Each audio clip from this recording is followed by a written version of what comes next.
إن الحمد لله نحمده ونستعينه ونستغفره ونعوذ بالله من شرور أنفسنا ومن سيئات أعمالنا من يهده الله فلا مضل له ومن يضلل فلا هادي له وأشهد أن لا إله إلا الله وحده لا شريك له وأشهد أن محمدا عبده ورسوله يا أيها الذين آمنوا اتقوا الله حق تقاته ولا تموتن إلا وأنتم مسلمون يا أيها الناس اتقوا ربكم الذي خلقكم من نفس واحدة وخلق منها زوجها وبث منهما رجالا كثيرا ونساء واتقوا الله الذي تساءلون به والأرحام إن الله كان عليكم رقيبا يا أيها الذين آمنوا اتقوا الله وقولوا قولا سديدا يصلح لكم أعمالكم ويغفر لكم ذنوبكم ومن يطع الله ورسوله فقد فاز فوزا عظيما أما بعد فإن خير الحديث كتاب الله وخير الهدي هدي محمد صلى الله عليه وسلم وشر الأمور محدثاتها وكل محدثة بدعة وكل بدعة ضلالة وكل ضلالة في النار قال الله تعالى في القرآن المجيد أعوذ بالله السميع العليم من الشيطان الرجيم من همزه ونفخه ونفثه بسم الله الرحمن الرحيم وإذ قال لقمان لابنه وهو يعظه يا بني لا تشرك بالله إن الشرك لظلم عظيم وقال النبي صلى الله عليه وسلم من تعلق تميمة فقد أشرك أو كما قال النبي صلى الله عليه وسلم సమస్త స్తోత్రములు సర్వ పొగడ్తలు సర్వ ఆరాధనలు సర్వలోకాలను 6 దినాలలో సృష్టించి సృష్టి సామ్రాజ్య పీఠాన్ని అధిష్ఠించినటువంటి అల్లాహ్కు మాత్రమే శోభిస్తాయి. ప్రియ సోదరులారా సోదరిమణులారా, ఈ సృష్టిని అల్లాహ్ తబారక్ వ తఆలా 6 దినాలలో సృష్టించాడు. ఆ తరువాత ఈ సృష్టిలో ఉన్నటువంటి జీవరాశులన్నిటినీ కూడా ఆయన ఉనికిలోనికి తీసుకొని వచ్చాడు. ఈ సృష్టినంతటిని అల్లాహ్ తబారక్ వ తఆలా మానవుని సేవ కోసం పుట్టించాడు. మానవుడిని తనను ఆరాధించడానికి అల్లాహ్ తబారక్ వ తఆలా అతన్ని పుట్టించాడు. వమా ఖలఖ్తుల్ జిన్న వల్ ఇన్స ఇల్లా లియాబుదూన్. కానీ ఈరోజు మానవుడు ఏ సృష్టినైతే తన సేవ కోసము అల్లాహ్ ఉనికిలోనికి తీసుకొని వచ్చాడో ఆ సృష్టిని ఆరాధిస్తూ సృష్టికర్తను మర్చిపోయి తన మనోవాంఛల ప్రకారం ఈరోజు మానవుడు జీవితాన్ని గడుపుతున్నాడు. మరి ఎవరైతే ఈ విధంగా సృష్టికర్తని విడిచి సృష్టిని ఆరాధిస్తారో వాళ్ళ కొరకు పరలోక జీవితంలో నరకాన్ని అల్లాహ్ సిద్ధం చేసి ఉన్నాడు. మరి ఎవరైతే సృష్టికర్తని తెలుసుకొని తన జీవితాంతము కూడా అతన్ని ఆరాధిస్తాడో అతని కొరకు స్వర్గవనాలను సిద్ధం చేసి ఉన్నాడు.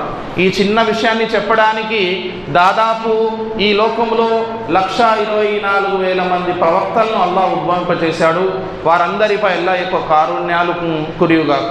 ముఖ్యంగా చిట్ట చివరి దైవ ప్రవక్త, కలియుగాంతంలో వచ్చినటువంటి ప్రవక్త, విశ్వకారుణ్యమూర్తి ముహమ్మద్ సల్లల్లాహు అలైహి వసల్లం వారిపై అల్లాహ్ యొక్క ఎనలేని కారుణ్యాలు కురియుగాక. సోదరులారా సోదరిమణులారా, ఈ సృష్టి అంతా కూడా లా ఇలాహ ఇల్లల్లాహ్ అనేటటువంటి ఒక సత్యవాక్కు ఆధారంపై నిలబడి ఉంది. అంటే ఈ సృష్టి అంతా కూడా ఒక సృష్టికర్త చేతే సృష్టించబడింది. మరి అతన్ని ఆరాధించడమే న్యాయము, సత్యము. మరి ఎవరైతే ఇలా చెయ్యరో అల్లాహ్ తబారక్ వ తఆలా అంటున్నాడు ఖురాన్ గ్రంథంలో, వలహు అస్లమ మన్ ఫిస్ సమావాతి వల్ అర్ద్ అఫగైర దీనిల్లాహి యబ్గూన్ వలహు అస్లమ మన్ ఫిస్ సమావాతి వల్ అర్ద్ తౌఅన్ వ కర్హా వ ఇలైహి యుర్జఊన్. అల్లాహ్ తబారక్ వ తఆలా అంటున్నాడు, ఓ మానవుడా, నువ్వు విధేయత చూపవా?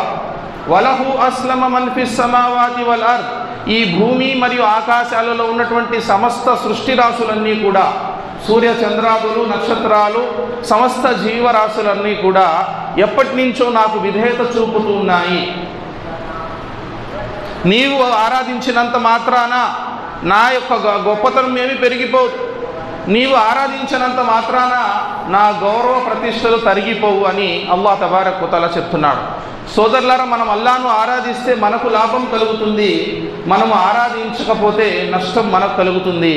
కానీ సృష్టిలో అల్లాహ్ యొక్క ప్రతిష్ట అనేది, అల్లాహ్ యొక్క ఆరాధన అనేది ఎప్పుడు జరుగుతూనే ఉంటుంది సోదరులారా. అయితే ఈరోజు ముస్లిం సమాజము ఎటువంటి దీన స్థితిలో ఉందంటే, ధర్మ విషయాలకు ముస్లింలు చాలా దూరంగా ఉన్నారు. ఇస్లాం అంటే ఏంటి, తౌహీద్ అంటే ఏంటి, షిర్క్ అంటే ఏంటి, విశ్వాసం అంటే ఏంటి, ఈమాన్ అంటే ఏంటి, దానికి వ్యతిరేకంగా కుఫర్ అంటే ఏంటి, అవిశ్వాసం అంటే ఏంటి, ఏది కూడా తెలియదు ఈరోజు ముస్లింల పరిస్థితి. అల్లాహ్ తబారక్ వ తఆలా ఖురాన్ గ్రంథంలో చాలా చోట్ల అంటున్నాడు, చాలా చోట్ల అల్లాహ్ తబారక్ వ తఆలా అంటున్నాడు. హజరత్ లుక్మాన్ అలైహిస్సలాతు వస్సలాం వారి గురించి అల్లాహ్ ప్రస్తావన చేస్తున్నాడు ఖురాన్ గ్రంథంలో. లుక్మాన్ హకీం తన కుమారునికి అతను బుజ్జగిస్తూ అతనికి ధర్మ ఉపదేశం చేస్తూ అంటున్నాడు, وَإِذْ قَالَ لُقْمَانُ لِابْنِهِ وَهُوَ يَعِظُهُ يَا بُنَيَّ لَا تُشْرِكْ بِاللَّهِ إِنَّ الشِّرْكَ لَظُلْمٌ عَظِيمٌ. ఏమంటున్నారు? లుక్మాను, ఓ నా కుమారుడా, నీవు అల్లాహ్తో పాటు ఎవరిని భాగ్యస్వాములుగా చేయవద్దు. అంటే అల్లాహ్ను ఆరాధిస్తూ అల్లాహ్తో పాటు ఇతరుల్ని కూడా ఆరాధించడాన్ని షిర్క్ అంటారు. అల్లాహ్ను అసలు ఆరాధించకపోతే అది షిర్క్ కాదు, అది కుఫర్ అవుతుంది, అవిశ్వాసం అవుతుంది. కాబట్టి షిర్క్ కూడా ఒక రకమైనటువంటి అవిశ్వాసమే. కాబట్టి ఏమంటున్నారు ఇక్కడ, నీవు అల్లాహ్తో పాటు ఎవరిని కూడా భాగస్వాములను చెయ్యవద్దు. ఎందుకంటే ఇది అన్ని పాపాలన్నింటిలో కూడా ఇది మహాపాపం అని చెప్పి హజరత్ లుక్మాన్ అలైహిస్సలాతు వస్సలాం తన కుమారునికి బోధ చేస్తూ ఉన్నాడు. మరొక చోట అల్లాహ్ తబారక్ వ తఆలా అంటున్నాడు ఖురాన్ గ్రంథంలో, ఇన్నా ఔహైనా ఇలైక వ ఇలల్ లదీన మిన్ కబ్లిక. ప్రవక్త ముహమ్మద్ సల్లల్లాహు అలైహి వసల్లం వారిని ఉద్దేశించి అంటున్నాడు అల్లాహ్ తబారక్ వ తఆలా.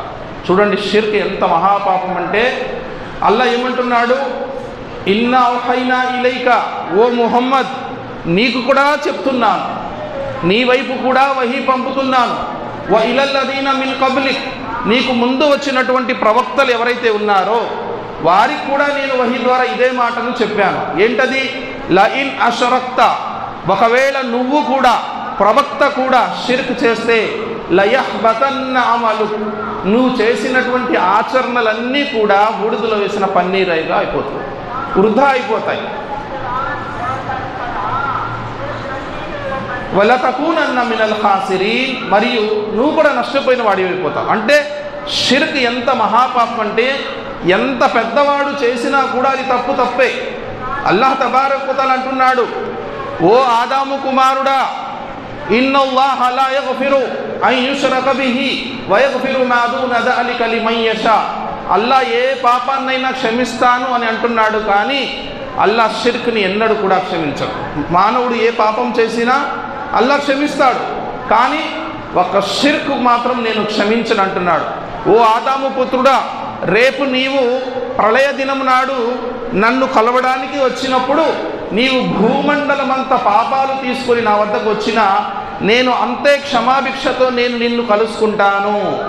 కానీ నువ్వు నాతో కనుక షిర్క్ చేస్తే, అంటే నాతో పాటు ఇతరుల్ని కూడా ఆరాధిస్తే, నా శక్తి సామర్థ్యాలలో, నా పేర్లలో, నాకున్నటువంటి శక్తి సామర్థ్యాల్లో మరొకరిని నీవు నాతో భాగస్వాములుగా ఉన్నారు అని తలిస్తే, లేక అలా అనుకొని నువ్వు వారిని ఆరాధిస్తే, అల్లాహ్ అంటున్నాడు, నిన్ను ఎన్నడూ కూడా నేను క్షమించను. ఒక సూదిలో వెనక దారం మనం ఎక్కిస్తాం, వెనకాల చాలా చిన్న రంధ్రము, ఆ రంధ్రం గుండా ఇటు నుంచి ఒక వంట అటు వెళ్ళొచ్చు, కానీ ఒక ముష్రిక్, ఒక బహుదైవారాధకుడు స్వర్గంలో ప్రవేశించాడు అని మనకు ఖురాన్ మరియు హదీస్ గ్రంథాలు చెప్తున్నాయి సోదరులారా. ఎందుకంటే దానికి మించిన పాపము లేదు. వ్యభిచారము కన్నా పెద్ద పాపము ఏంటి అంటే షిర్కే ఇస్లాం ధర్మంలో. కాబట్టి అల్లాహ్ దేన్నైనా క్షమిస్తాడు, కానీ తనను ఆరాధించవలసినటువంటి, తనకు చెందాల్సినటువంటి ఆరాధనలు ఇతరులకు చేస్తే అల్లాహ్ దాన్ని ఎన్నడూ సహించడు సోదరులారా. కానీ ఈరోజు ముస్లింల పరిస్థితి చాలా దయనీయంగా ఉంది. ప్రవక్త ముహమ్మద్ సల్లల్లాహు అలైహి వసల్లం వారు ఒకసారి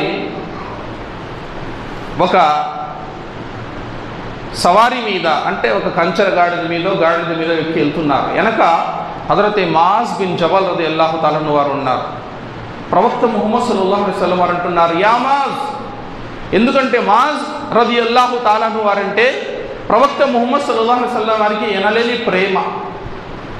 ప్రేమ ఆయనంటే. వెనక కూర్చోబెట్టుకుని వెళ్తున్నారు ప్రయాణంలో. ఉన్నట్టుండి యా మాజ్, ఓ మాజ్ అన్నారు. లబ్బైక్ యా రసూలుల్లాహ్, ఓ ప్రవక్త నేను హాజరు, మీ వెనకే ఉన్నా, నేను చెప్పండి. ప్రవక్త గారు కొంతసేపు మౌనంగా ఉన్నారు.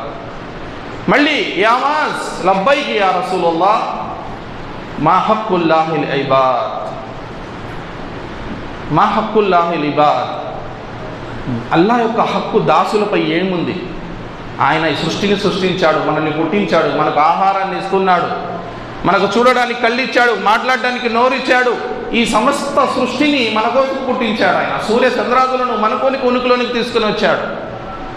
ఎంత చేస్తున్నాడు? మనం తీసుకునే ఉచ్ఛ్వాస నిశ్వాసాలకు ఆయనే అధికారి. ఆయన ఆజ్ఞతోనే మనం శ్వాస తీసుకోగలుగుతున్నాము. మనం ఏం చేయాలి అల్లాహ్ కొరకు? ఆయన అన్నాడు, అల్లాహ్ వరసూలు ఆలం, అల్లాహ్ మరియు అతని ప్రవక్తకే తెలుసు. ప్రవక్త ముహమ్మద్ సల్లల్లాహు అలైహి వసల్లం వారు అంటున్నారు, దాసుడు అల్లాహ్ కొరకు ఏం చేయాలంటే అతను తన పూర్తి జీవిత కాలంలో అల్లాహ్ను మాత్రమే ఆరాధించాలి. అతనితో ఇతరులను సాటి కల్పించకూడదు. ఇతరులను ఎవరిని అతనికి సాటి కల్పించకూడదు. ఇది దాసుడు చేయాల్సింది అల్లాహ్ కొరకు. మళ్ళీ ప్రవక్త గారు కొద్దిసేపటి తర్వాత అన్నారు, యా మాజ్ లబ్బైక్ యా రసూలుల్లాహ్, మా హక్కుల్ ఇబాద్ అలల్లాహ్. ఇప్పుడు అల్లాహ్ ఏం చేయాలి దాసుని కొరకు? అల్లాహు వరసూలు ఆలం, అల్లాహకు మరియు అతని ప్రవక్తకే తెలుసు. ప్రవక్త ముహమ్మద్ సల్లల్లాహు అలైహి వసల్లం వారు అంటున్నారు, ఏ దాసుడైతే తన జీవితంలో షిర్క్ పాల్పడడో, ఒకవేళ చేసినా తెలియక క్షమాభిక్ష కోరుకొని మళ్ళీ దాన్ని విడిచిపెట్టేస్తాడో, అతన్ని స్వర్గంలో ప్రవేశింపచేయడము, నరకం నుండి రక్షించడం అల్లాహ్ యొక్క బాధ్యత అన్నారు. కాబట్టి సోదరులారా, ఈరోజు ముస్లింల పరిస్థితి ఎంత దయనీయంగా ఉంది అంటే ధర్మ విషయాలు ఏమీ కూడా తెలియదు. ఎవరండి మా ప్రవక్త పేరేంటి అంటే ఖాజా నాయబ్ రసూల్ కాదా అండి అంటున్నాడు ఒక వ్యక్తి. పాపం ఖాజా నాయబ్ రసూలే కదా మన ప్రవక్త అంటున్నాడు. అంత అజ్ఞానంలో ఈరోజు ముస్లిం సమాజం ఉంది. అంత దయనీయ స్థితిలో ఉంది. ఎక్కడ చూసినా దర్గాలు, జెండా చెట్లు, తాయెత్తులు, పెద్ద పెద్ద బాబాలు, కాళ్ళు మొక్కించుకునేటటువంటి వాళ్ళు, ఎక్కడ చూసినా ముస్లిం సమాజం బహుదైవారాధనలో వాళ్ళు చిక్కుకొని ఉన్నారు. అసలు షిర్క్ అంటే ఏంటో తెలియనటువంటి పరిస్థితిలో ఉన్నారు ఈరోజు ముస్లిం సమాజం. ప్రవక్త ముహమ్మద్ సల్లల్లాహు అలైహి వసల్లం వారు ప్రవక్త ముహమ్మద్ సల్లల్లాహు అలైహి వసల్లం వారు ఒకసారి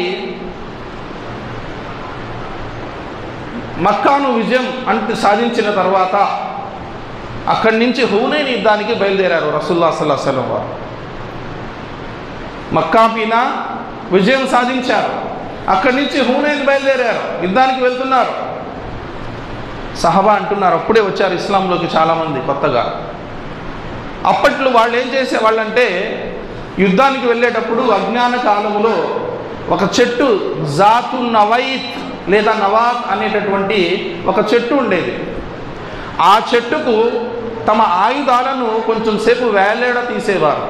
ఎందుకంటే ఇలా చేసి యుద్ధానికి వెళ్తే ఆ చెట్టు వల్ల మేము యుద్ధం గెలుస్తాము.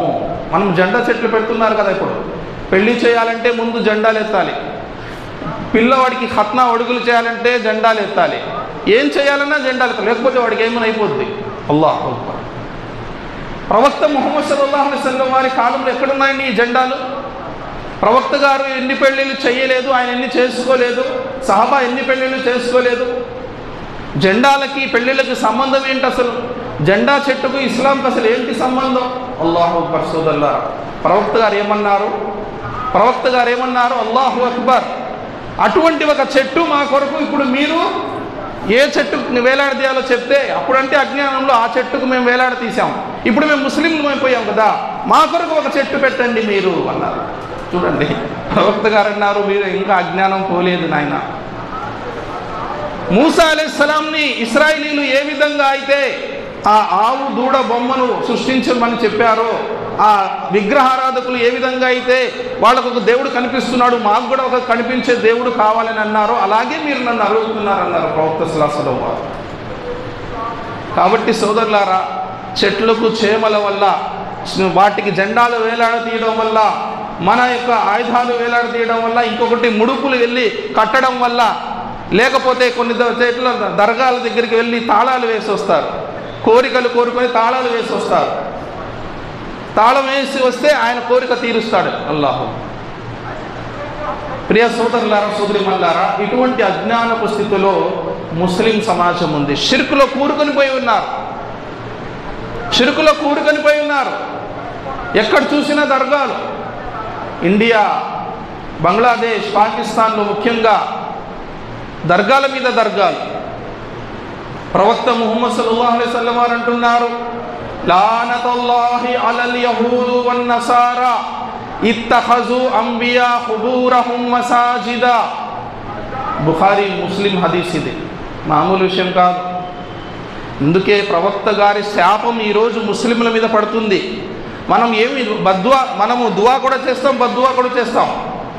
తరావీ నమాజ్లో రాత్రి బద్దువా చేసేటప్పుడు అల్లాహుమ్మ అజ్జల్ ఇస్లామ వల్ ముస్లిమీన్ వజిల్ల షిర్క వల్ ముష్రికీన్ అని మనం దువా చేస్తాం. బద్దువా, అల్లాహ్ ఇస్లాంను మరియు విశ్వాసులకు నువ్వు ఓ అల్లాహ్ తబారక్ వ తఆలా కారుణ్యం కురిపించు, వారికి గౌరవాన్ని ఇవ్వు, మరియు బహుదైవారాధకులకు అగౌరవం పాలు చెయ్యని మనం బద్దువా చేయాలి. కానీ ఈరోజు బహుదైవారాధన ముస్లింలు కూడా చేస్తున్నారు, వాడికి కూడా బద్దువా తగులుతుంది. ప్రవక్త వారు అంటున్నారు, లానతల్లా, అల్లా యొక్క శాపం కురియుగాక. ఎవరి మీద?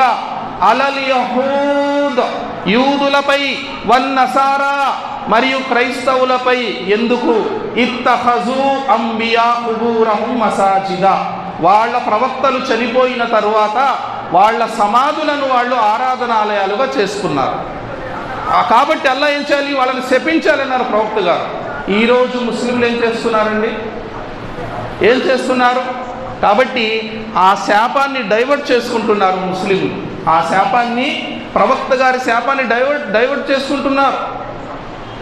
ఈరోజు సౌదీ అరేబియాలో ఒక్క దర్గా అయినా ఉందా? అరబ్ దేశాల్లో దర్గాలు ఉన్నాయా? ఒకవేళ ఉన్నా కూడా మనకు అది ఆధారం కాదు.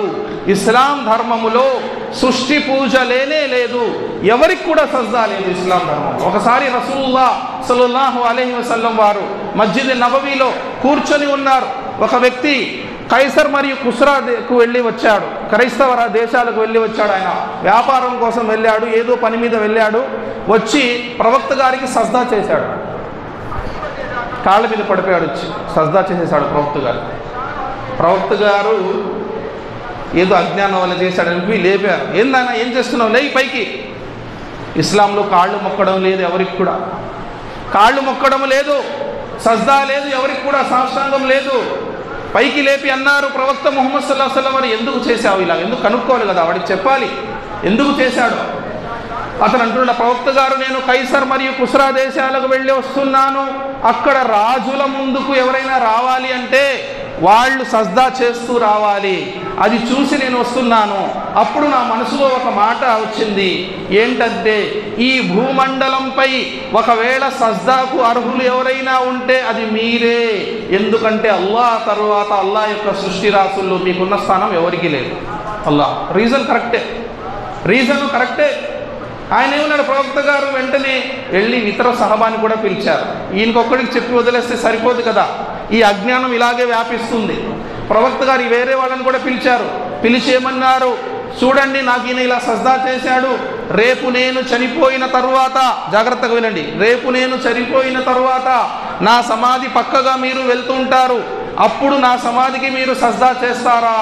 సహబా అన్నారు, నో, చెయ్యం మేము, మీ సమాధికి మేము మొక్కము, అక్కడ సజ్దా చెయ్యము. ప్రవక్త గారు అంటున్నారు, నేను చనిపోయిన తర్వాత లేని సజ్దా బతికి ఉన్నప్పుడు ఎందుకు నాయన? చనిపోయిన తర్వాత లేదు, బ్రతికి ఉన్నప్పుడు కూడా సజ్దా లేదు. ఒకవేళ సజ్దా అనేది మనిషికి సజ్దా చేయడం ధర్మసమ్మతమై ఉంటే నేను ఒక స్త్రీకి తన భర్తకు సజ్దా చేయమని ఆజ్ఞ విధించేవాడిని, కానీ అందుకు కూడా అల్లా అనుమతి ఇవ్వలేదు అన్నారు. అల్లాహ్, అది ఇస్లాం ధర్మం అంటే. అది ఇస్లాం ధర్మం అంటే. ఈరోజు చాలామంది సౌదీ రాజును, సౌదీ ప్రభుత్వాన్ని చాలామంది దుయ్యపడుతుంటాడు. అలా చేసేస్తున్నారు, ఇలా చేసేస్తున్నారు ఈ అహ్లే హదీసులు, ఈ సలఫీలు, ఈ వహాబీలు అని చెప్పి.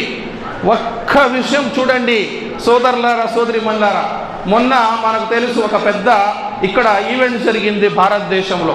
అన్ని దేశాలకు చెందినటువంటి రాజులు, మంత్రులు వచ్చారు. ముస్లిం దేశాల నుంచి కూడా వచ్చారు, టర్కీ నుంచి కూడా వచ్చారు, పక్కన ఉన్నటువంటి బంగ్లాదేశ్ నుంచి హసీనా కూడా వచ్చింది. అందరూ వచ్చారు.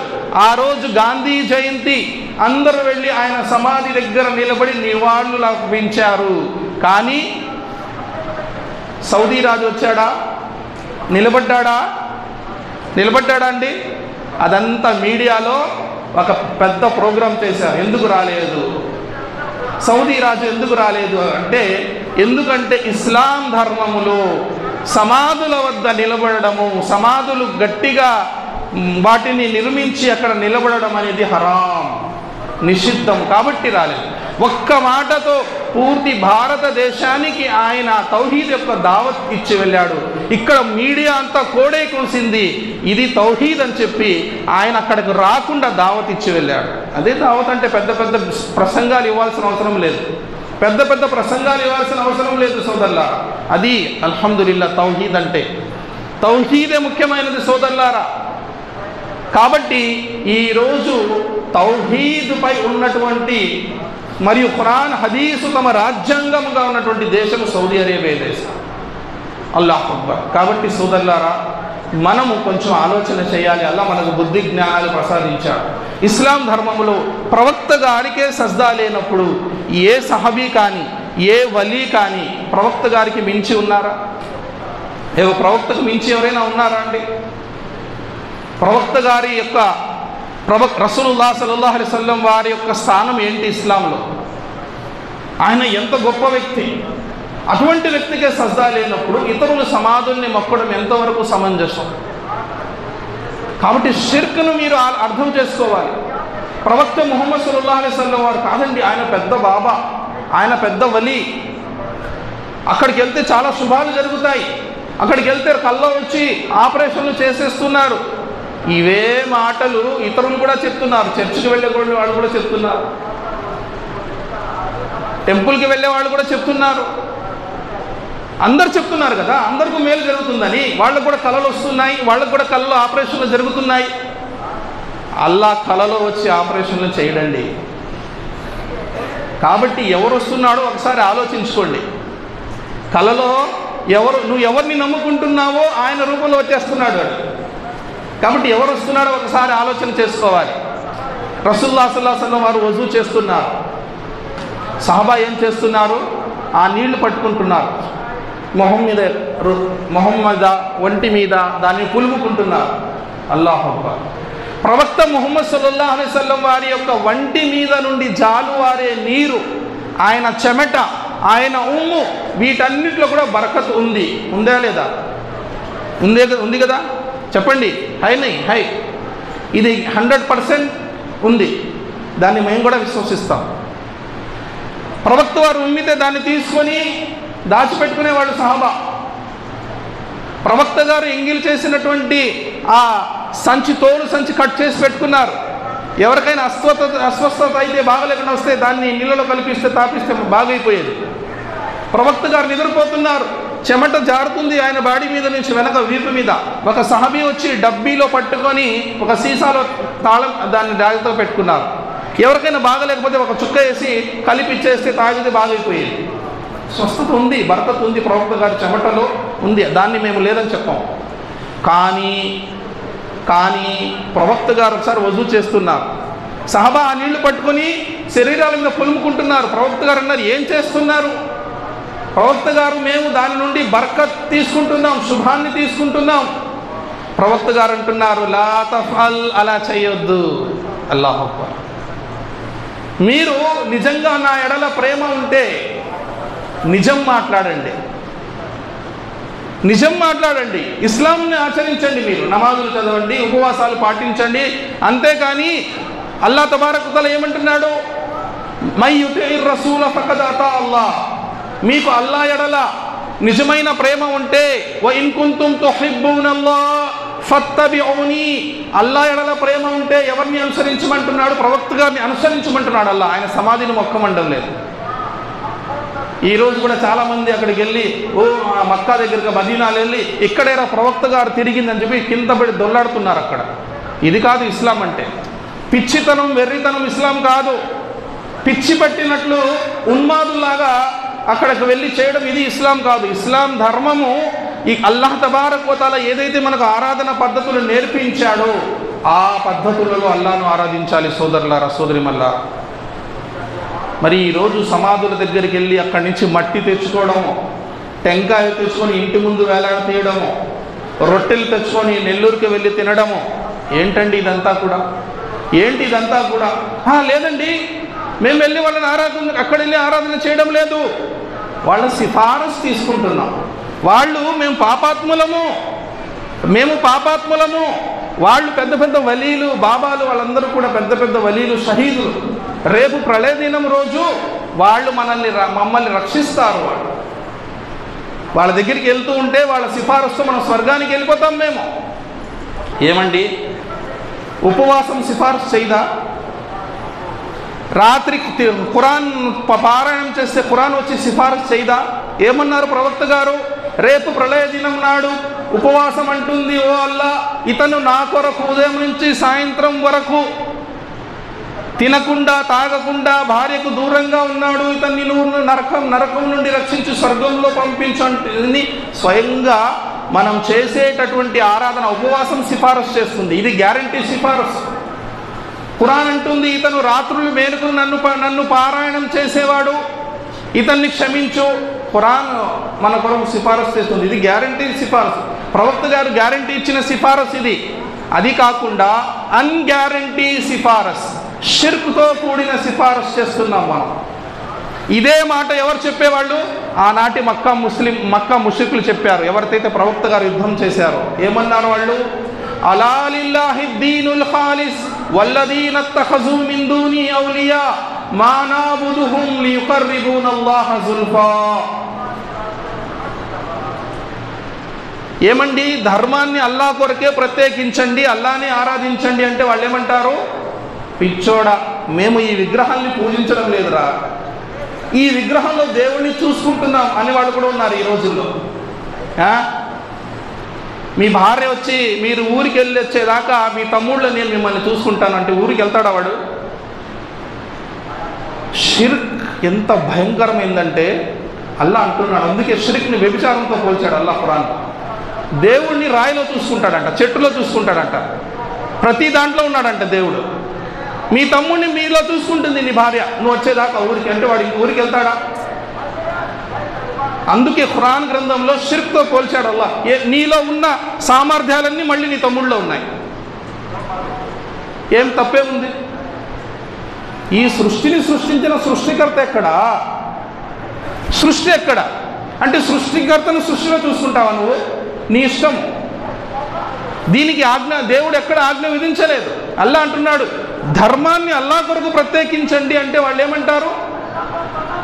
వల్లదీన ఇత్తఖజూ మిన్ దూనిహి ఔలియా. ఔలియా అంటే వలీకి బహువచనం. ఎవరైతే అల్లాహ్తో పాటు ఇతర ఔలియాని ఆరాధిస్తారో వాళ్ళు ఏమనేవాళ్ళు? ఈ విగ్రహాలను, దర్గాలను, సమాధుల్ని పూజించేవాళ్ళు. మా నాబుదుహుం, మేము వీళ్ళని పూజించడం లేదు ఆయన, లియుకర్రిబూనల్లాహ జుల్ఫా, వీళ్ళు అల్లాహ్ సామీప్యానికి మమ్మల్ని తీసుకెళ్తారు. మరొక వాక్యంలో ఏముంది? వయకూలూన హౌలాయి షుఫాఉన ఇందల్లాహ్, వీళ్ళ దగ్గరికి వెళ్తూ ఉంటే వీళ్ళు రేపు సిఫారసు చేస్తారు అల్లాహ్ దగ్గర. ఏమండి, ప్రవక్త ముహమ్మద్ సల్లల్లాహు అలైహి వసల్లం ఏమన్నారు? హజరతే రబియా రజియల్లాహు తఆలా అన్హు ఒక సహబీ. ప్రవక్త గారికి ఆయన ఏం చేసేవాడు? సేవలు చేసేటటువంటి వాడు. ఆయన తెల్లవారు లేస్తే సేవలు చేసేటటువంటి వాడు. ప్రవక్త ముహమ్మద్ సల్లల్లాహు అలైహి వసల్లం ఒకసారి అన్నారు, రబియా నాకు చాలా సేవ చేసేవయ్యా, నువ్వు ఏం కావాలో కోరుకో. ఆయన ఏమన్నాడు? నాకేం వద్దండి ప్రవక్త గారు, ఎలాగైతే ఇహలోకంలో మీతో ఉన్నానో పరలోకంలో కూడా మీతోనే ఉండాలి నేను, అది చాలు నాకు. అల్లాహు అక్బర్. ప్రవక్త గారు ఏమన్నారు? నువ్వు నా చేతి మీద కల్మా చదివావు, నా ప్రియ శిష్యుడివి, నా యొక్క నువ్వు మురీద్వి, నువ్వు నా సహబీవి, నువ్వు స్వర్గానికి వెళ్ళిపోతావు, నువ్వెందుకు బాధపడుతున్నావు అన్నారా? నాతో పాటు ఉండాలంటే రబియా ఇప్పుడు నువ్వు చేస్తున్న ఆరాధన సరిపోదు, నీవు ఇంకా ఎక్కువగా సజ్దాలు చెయ్యి, అంటే ఇంకా ఎక్కువగా నమాజ్ చెయ్యి. సహబా ఎట్లా ఆరాధన చేస్తారండి? అవి సరిపోవు, ఇంకా ఎక్కువ ఆరాధన చేయమంటున్నారు ప్రవక్త గారు. అప్పుడు నేను సిఫారసు చేస్తానన్నారు. అల్లా దగ్గర సిఫారసు చేయడానికి నాకు సునాయాసం అవుతుందన్నారు.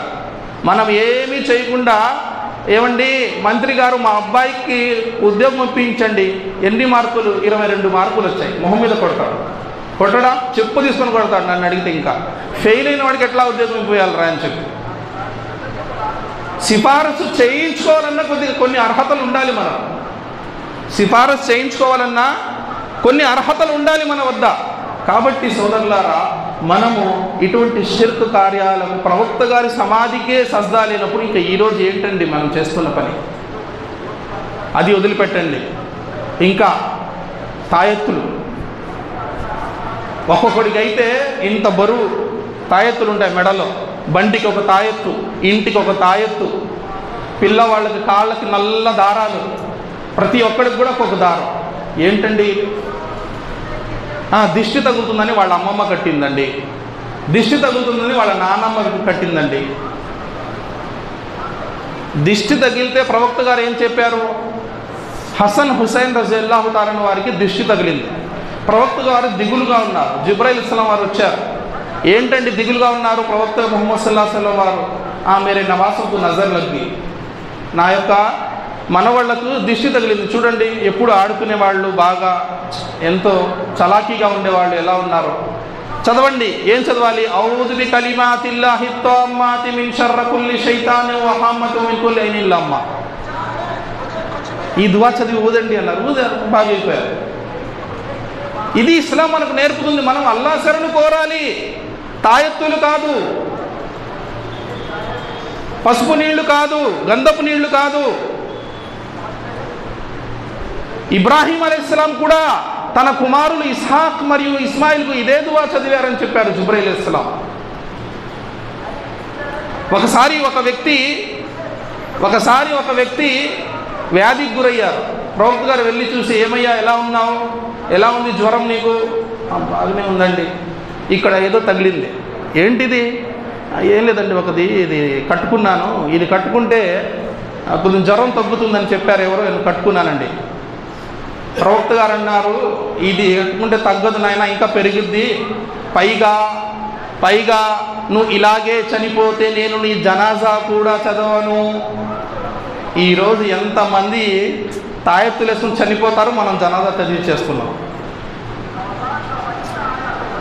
నీ జనాజా కూడా చదివించకూడదు.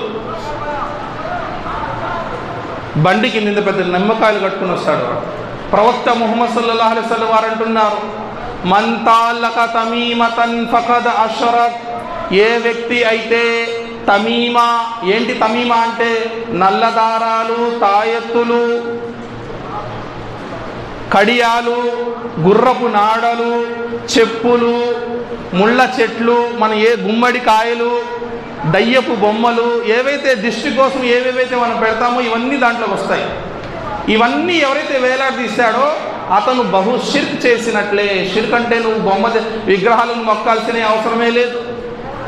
షిర్క్ అంటే నువ్వు వెళ్ళి దర్గాలకు వెళ్ళాల్సిన అవసరమే లేదు. ఇది కూడా షిర్కే అన్నారు ప్రవక్త గారు. జనాజా కూడా చదవకూడదు అన్నారు ఎటువంటి వ్యక్తికి. కాబట్టి సోదరులారా, ఇటువంటి పనులకు మనం దూరంగా ఉండాలి. అబ్దుల్లా ఇబ్న్ ఉమర్ రజియల్లాహు తాలా వారి ఇంట్లోకి వచ్చారు. చూశారు, భార్య తాయెత్తు వేసుకునింది. సహబీ భార్య. అల్లాహు అక్బర్.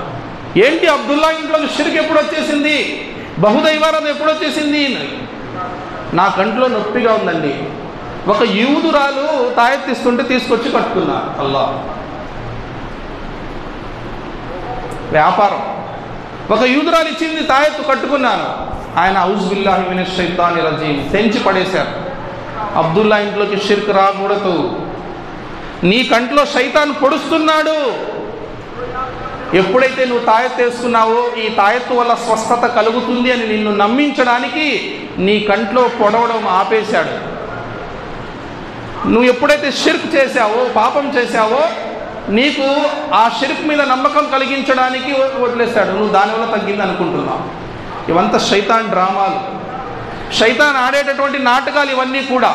అల్లా అంటున్నాడు, ఇన్న కైద శైతాని కాన దైఫా, నిశ్చయంగా శైతాన్ యొక్క క్రీడలు ఏవైతే ఉన్నాయో చాలా బలహీనమైనవి అంటున్నాడు అల్లాహ్ తబారక తఆలా విశ్వాసుల కొరకు. కాబట్టి సోదరులారా, ఒకసారి మనం ఆలోచన చేయాలి. ఈరోజు మన దుస్థితి ఎలా ఉంది అంటే, ఎప్పుడైనా నికా చదివించడానికి వెళ్ళామనుకోండి, మౌలి సాబ్ జల్దీ పడాదాలు అంటుంటాడు పెద్ద ఆయన. ఏంటంటే రాహుకాలం ఆజాతా హై. రాహుకాలం ఏంటండి? రాహుకాలం అంటే అల్లా అంటున్నాడు, ఆదాము పుత్రుడు నన్ను దూషిస్తూ ఉన్నాడు, నా గురించి లేనిపోని మాటలు చెప్తున్నాడు. ఏంటి అది? వాడు అంటున్నాడు సమయం మంచిది కాదు అని, ఫలానా ఘడియ, ఫలానా మంగళవారము, ఫలానా రోజు, ఫలానా నెల, ఫలానా సంవత్సరం మంచిది కాదంటున్నాడు. యథార్థానికి నేనే కాలాన్ని అట్లా అంటున్నాడు. అంటే నేనే కాలాన్ని సృష్టించాను, నేనే కాలాన్ని దూషిస్తే నన్ను దూషించినట్లే, కాలాన్ని దూషిస్తే నన్ను దూషించినట్లే అంటున్నాడు అల్లాహ్. కాబట్టి చెడ్డ కాలం ఏం లేదు, ఏ చెడ్డ కాలం లేదు, అన్ని మంచి కాలాలే అల్హమ్దులిల్లా. కాబట్టి సోదరులారా, మనం షిర్కుకు చాలా దూరంగా ఉండాలి, లేకపోతే పరలోకములు నరకానికి వెళ్ళాల్సినటువంటి దుస్థితి తప్పకుండా వాటిల్లుతుంది. మనం చేసుకున్నటువంటి అల్లాహ్ తబారక అంటున్నాడు, లఇన్ అష్రక్త లయహ్బతన్న అమలు. అల్లాహ్ అంటున్నాడు, రేపు ప్రళయ దినం నాడు చాలామంది ఆచరణలు తీసుకుని వస్తాడు. హజ్, ఉమ్రా, సద్కా, ఖైరాత్, జకాత్, నమాజ్, పెద్ద పెద్ద ఆచరణలు చేసి, పర్వతాల లాంటి ఆచరణలు చేసి వస్తారు అల్లా ముందు స్వర్గానికి వెళ్ళడానికి. అల్లా అంటున్నాడు, వఖదిమ్నా ఇలా మా అమిలు మిన్ అమలిన్ ఫజఅల్నాహు హబాఅం మన్సూరా. మీరు తీసుకొచ్చినటువంటి ఆచరణలన్నీ కూడా అల్లా ధూళిలాగా లేపేస్తాడు, వాటికి ఏమీ ఉండదు. ఎందుకు అల్లా తబారక అంటాడు? ఎందుకంటే ఆ ఆచరణలు ఏవి కూడా ఖురాన్ హదీస్ ప్రకారం లేవు. మీరు షిర్క్ చేశారు. వఖదిమ్నా ఇలా మా అమిలు మిన్ అమలిన్ ఫజఅల్నాహు హబాఅం మన్సూరా. ఆమిలతున్ నాసిబా తస్లా నారన్ హామియా. అల్లా అంటున్నాడు, ఆచరణ చేసి చాలామంది, ఆరాధనలు చేసి చాలామంది ఎవరిని? అల్లాను కూడా చేస్తారు, ఇతరుల్ని కూడా చేస్తారు. అలసిపోయి వస్తారు అల్లా దగ్గరికి ప్రళయ దినం నాడు. అల్లా అంటున్నాడు, తస్లా నారన్ హామియా, నాయనా నువ్వు నరకానికి వెళ్ళిపో. ఉమర్ రజియల్లాహు తాలాను వారు ఏడ్చేశారు ఆ వాక్యం చదివి. ఇంత ఆరాధన చేస్తున్నారు వీళ్ళు, షిర్క్ పనులు చేస్తున్నారు, వీళ్ళు అల్లాను ఆరాధిస్తే ఎంత బాగుండు, దీనికి బదులుగా వీళ్ళ ఆరాధనలని రేపు వృధా అయిపోతాయి పాపం అని ఏడ్చారు. కాబట్టి సోదరులారా, ఒక్క షిర్కుకు దూరంగా ఉండండి. అల్లాహ్ తబారక తఆలా యొక్క కారుణ్యము, ఆయన యొక్క క్షమాభిక్ష చాలా పెద్దది. అల్లాహ్ తప్పకుండా మనందరినీ కరుణిస్తాడు. ఇన్షాల్లా షిర్క్ అనే టాపిక్ చాలా పెద్దది. ఇన్షాల్లా మరెప్పుడైనా నాకు సమయం దొరికినప్పుడు దాన్ని మీ ముందు పూర్తిగా చెప్పడానికి ప్రయత్నం చేస్తాను. చివరికి నేను అల్లాహ్తో ప్రార్థించేది ఏమిటంటే, ఓ సర్వలోకాల సృష్టికర్త అయినటువంటి మా ప్రభువా, మమ్మల్ని అందరినీ నీవు షిర్క్ నుండి కాపాడు. మేము తెలిసి తెలియక చేసినటువంటి పాపాల నుండి, షిర్క్ మరియు బిదాత్ మరియు ఇతర పాపాలను క్షమించి వేయి. ఈ పవిత్ర మాసములో ఓ అల్లాహ్ తబారక తఆలా మేము నీ ముందు నిన్ను క్షమాభిక్ష కోరుకుంటున్నాము. ఓ అల్లాహ్ తబారక తఆలా మా పాపాలను క్షమించు. ఓ అల్లాహ్, మేమందరము కూడా ఏవైతే ఆరాధనలు చేస్తున్నామో వాటిని నీవు స్వీకరించు. అల్లాహ్ తబారక తఆలా మా అందరికీ విశ్వాసంపై చావును ప్రసాదించు. బహిర్గతమైన షిర్కు నుండి మమ్మల్ని కాపాడు. తెలిసి తెలియని షిర్కును నువ్వు క్షమించివేయి. అల్లాహ్ విశ్వాసపు స్థితిలో మరణాన్ని ప్రసాదించు.